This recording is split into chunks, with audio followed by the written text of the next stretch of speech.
한동훈, 조국 지지율 둘 다 꼴찌. 자, 그러면은 선거 후에 퇴출될 가능성이 상당히 높다고 봅니다. 이 두 사람 전부 다 여기 갈까 저기 갈까 막 여기저기 돌아다녔죠.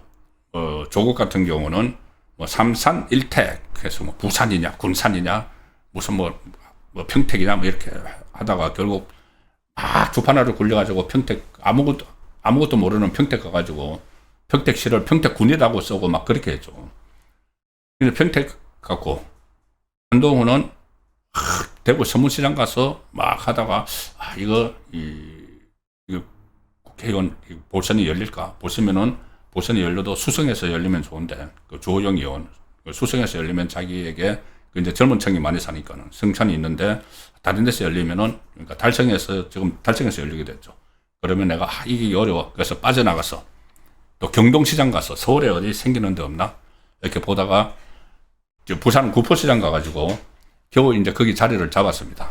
그래서 한 사람은 평택, 한 사람은 부산 갔는데 자, 오늘이 D-30일이죠. 근데 이 사람들이 거기 가서 자리를 잡은 게 몇 주가 됩니다.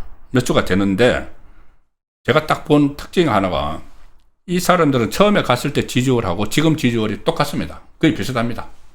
왜냐하면은 자기 지역 사람도 아닌데 어쨌든 전국적으로 인지도가 있으니까는 그 사람들이 와서 처음에 이제 인지도 같은 걸로 지지한다고 했죠. 근데 그 사람들이 거기서 활동을 했는데 좀 어느 정도 몇 주가 지났지만은 그 사람들 지지율이 그대로다. 이거는 앞으로 아무리 활동해봐야지 지지율 더 안 올라갑니다. 그런데 그 지지율이 지금 보이는 지지율이 둘 다 꼴찌다. 3파전. 그래서 꼴찌다. 자, 먼저 이 평택을 일단 설명으로 드리면은 미디어 토마토에서 여론조사를 했는데 뉴스토마토 의뢰로 좀 좌파 성향의 언론이죠.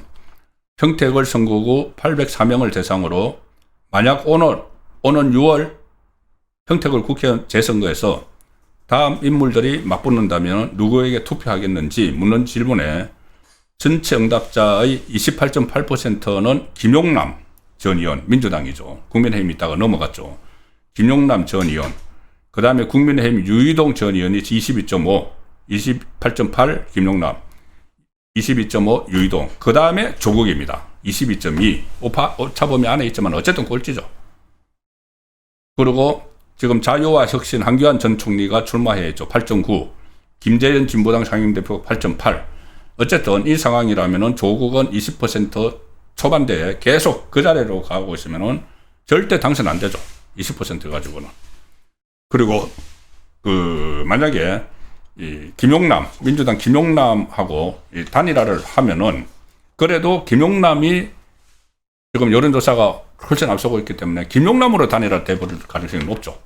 이거를 아무리 민주당 정청래 차원에서 조국 봐주려고 해도 김용남보다 지지율이 낮은데 어떻게 조국에게 줍니까? 김용남 가만히 있겠습니까? 그리고 이 민주당과 단일화 없이는 이제 조국은 그러니까 구도가 변화되지 않으면은 그냥 조국은 3등으로 끝납니다. 여기 가서 평택 가서 3등으로 끝나면은 정치 생명 끝나는 거죠. 근데 지금 지지율대로 하면은 김용남으로 이제 단일화가 될 가능성이 더 높습니다. 단일화 한다고 해도. 그리고 현재로서 김용남은 단일화 안 한다는 이야기를 하고 있죠. 물론 나중에 자기에게 유리하면은 단일화 하겠지만은 조국이 조금 앞선다고 해서 단일화는 안 한다는 이야기입니다. 오늘 라디오에 출연해서 인위적인 정치공학 차원의 단일화를 논의한 시점이 아니다. 자기로 단일화가 되면은 가능성이 있으면은 하지만은 조국으로 되면 안 한다는 그 이야기입니다. 자, 그래서 조국은 지금 꼴찌 상황에서 더 이상 확정될 것이 없다고 보면은 특히 또 지금 이 김용남이 그때 국민의힘 계열 정당에 있을 때 조국 저격수였습니다. 검찰 출신이죠. 김용남도. 그래서 그때 조국 파문이 일어났을 때 이 사모펀드를 맹공격을 했습니다. 그때 했던 말 중에는 조국은 주가 조작 세력의 최정점에 있는 인물이다. 자, 그래서 일종의 자격 공천이 된 감이 있죠. 이런저런 상황을 볼 때 여기서 조국으로의 단일화는 난망한 이야기다. 일단 지지율이 안 받쳐주니까 김영란보다. 그리고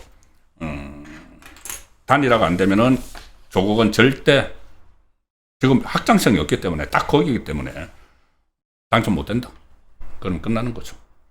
또 한 사람 한동훈. 한동훈은 최근에 여론조사 추이를 오마이뉴스가 보도한 내용인데 오마이뉴스 안에 그래픽으로 설명을 드리겠습니다. 이 그래픽은 오마이뉴스가 만들었다는 것을 말씀을 드립니다. 오마이뉴스가 이렇게 정리를 해놨기 때문에 자 뉴스토마토 조사 그 다음에 겸공이란 게 뭐냐면은 김어준의 겸수는 힘들다 뉴스공장이죠. 그러니까 김어준 여론조사 꽃 이게 겸공. 저기 뉴스토마토는 미디어토마토 여론조사 기관은 겸공은 조사 의뢰는 유튜브 김어준의 겸수는 힘들다 뉴스공장. 근데 조사 기관은 여론조사 꽃. 그 다음에 끝에 거는 KBS 부산방송국. 여기는 한국리서치. 자 여기 보면은 뉴스토마토 조사에서 지금 하종호 그 말 많은 하종호가 35.5가 넣어줘. 그 다음에 전체적으로 그냥 보면은 저 1등이 지금 그 하종호고 35.5, 44, 30 하종호고 2등이 바로 이 박민식 전 법무부 장관입니다. 26, 24.5, 25. 그리고 꼴찌가 여기서 뉴스토마토에서는 뭐 28.5로 앞섰지만 다른 데는 두 군데는 22.9, 24로 박민식에게 밀리죠. 자, 그래서 한동훈도 지금 문제는 저게 확장이 안 된다는 겁니다. 이거 조국하고 똑같죠. 인지도가 있고 뭐 하니까 한동훈의 팬덤이 어느 정도 있고 하니까는 그 팬덤을 바탕으로 딱 갈 수 있지만 조국처럼 20%대에 딱 묶여 있는 겁니다. 확장이 될 게 없죠. 뭐 가서 뭐 새로운 모습을 보여주는 것도 아니고 맨날 하던 이야기 그 이야기를 하니까 확정이 될 게 없죠. 그래서 여기도 이 후보 단일화로 자기가 한동훈이 후보가 안 되면은 그러니까 하종호의 맞상대로 딱 안 되면은 당선 가능성이 없는 거죠. 근데 일단 지금 여론조사로 보면은 후보 단일화를 해도 오히려 박민식 쪽으로 단일화가 될 가능성이 더 높아진 거죠. 높아지고 있는 거죠, 지금. 그리고 그렇더라도 단일화는 그러니까 만약에 예를 들면은 한동훈 쪽으로 단일화가 나중에 이제 여론이 좀 변해서 필요하다고 해도 안 하겠다는 것이 지금 박민식 의원의 이야기입니다. 그리고 이것은 장동혁 체제에서 공천을 받았기 때문에 장동혁 대표로서는 절대로 받아들이지를 않죠. 한동훈은 이 장동혁 대표가 계속 거부하는 이유는 그겁니다. 저도 제 유튜브에 와서도 장동혁 대표가 이야기를 했죠. 그전에는 이제 같은 배를 탔지만은 한동훈의 그 변심, 배신, 윤석열 전 대통령 그 탄핵 과정에서 확 돌아선 거, 다른 대안도 찾을 수가 찾도록 노력을 해봐야 되는데 그거 아니고 확 돌아서 놓고 나중에 자기는 이 대선에 또 후보 경선에 출마를 하고 그런 부분이기 때문에 장동혁 대표가 있는 한 절대 단일화는 안 되죠. 한동훈은 저 상태로 가면은 그냥 꼴찌하는 겁니다. 그런데 한동훈이 오늘 예비후보 등록을 했습니다. 부산 북합 국회의원 선거 예비후보 등록을 했는데 여기서 이제 자기가 저런 상황에 처하니까는 뭐라고 했는가 하면은 이런 말을 했습니다. 국민의힘과의 단일화 불가하다. 제가 말씀드린 것처럼 이제 그런 그 말이 나오는 데 대해서 한동훈이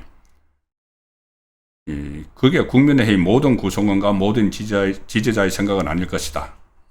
그러면서 이렇게 이야기합니다. 더불어민주당에 지더라도 한동훈만은 맞겠다는 정신 상태를 문제 삼고 싶다. 민주당에 지더라도 한동훈을 막아야 되겠다는 장동혁 지도부의 정신 상태를 문제 삼고 싶다. 장동혁 당권파는 오롯이 한동훈만 막는 거로 만족하겠다고 한다. 이렇게 이야기를 합니다. 이건 제대로 된 정치가 아니다. 그러면은 한동훈은 왜 장동혁 지도부나 저 같은 사람이 본인을 막아야 된다고 생각을 하는지를 알아야죠. 그냥 막무가내로 뭐 한동훈이 뭐 인간적으로 미웠어? 그거 아니지 않습니까?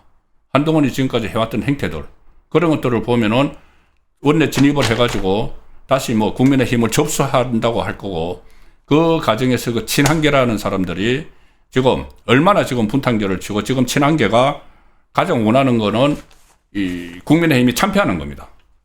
장동혁 체제가 참패해서 장동혁 체제가 무너지고 한동훈은 당선돼서 거기서 다시 원내로 진입을 해서 자기들이 국민의힘을 장악하는 게 목표죠.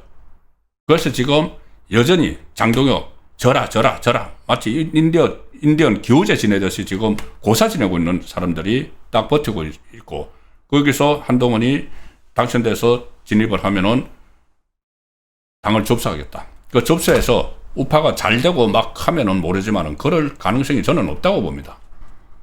그리고 그 과정에서 엄청난 갈등과 파문이 일어날 거고, 아니 본인의 정신 상태를 문제 삼아야 되는 것이, 본인이 지금 보수 우파가 이렇게 된데 상당한 책임이 있는 인물 아닙니까? 책임 없습니까, 한동훈이? 총선에서 비대위원장으로서 2024년 총선을 자기 혼자서 다 이끌다시피 해서 참패를 했죠. 그래서 그 다음에 그 다수당의 형포로 민주당 이재명이 막 국정 발목을 잡고 해서 어쨌든 그게 비상겸의 한 원인이 됐습니다. 총선 참패부터 시작이 됐죠. 그 다음에 당원 게시판 이걸로 내부 총질을 계속해서 이 갈등을 막 일으켰고, 그 다음에 탄핵에 동조를 했고, 대권 후보 경선에 출마를 했고, 자기가 진정성이 있으면 대권 후보 안 나와야죠. 탄핵에 찬성을 할 때부터 자기가 정권을 잡을 수 있을지 모른다고 생각을 했기 때문에 그렇게 탄핵에 찬성을 했다는 그 추론도 충분히 가능하죠. 대권에 하겠다고 나왔기 때문에. 그래서 본인이 경선에서 떨어져서 김문수 후보가 어쨌거나 우유곡절 끝에 됐는데 선거 돕지 않고 기원 요새 한다면서 자기 PR이나 하고, 그런 것들이 있기 때문에 진짜 민주당이 한 석 내주더라도, 원래 전재수 민주당 지역이니까 한동훈은 안 된다는 이야기가 나오는 겁니다. 저도 그래서 그렇게 이야기하고 있는 거죠. 그런데 그거를 정신 상태가 이상하다, 문제 삼고 싶다 하는 거는 본인의 처지를, 본인이 했던 일들을 되돌아보지 않고 나오는 말이다는 말씀을 드리겠습니다. 어쨌든 이제 선거 끝나면은 조국과 한동훈은 정치 전면에서 사라질 가능성이 상당히 높습니다. 뭐 나중에는 다시 또 뭐 복귀를 한다 어쩌고 할지 모르지만은 당분간은 그런 소리 이제 안 들을 수도 있을 가능성이 높습니다.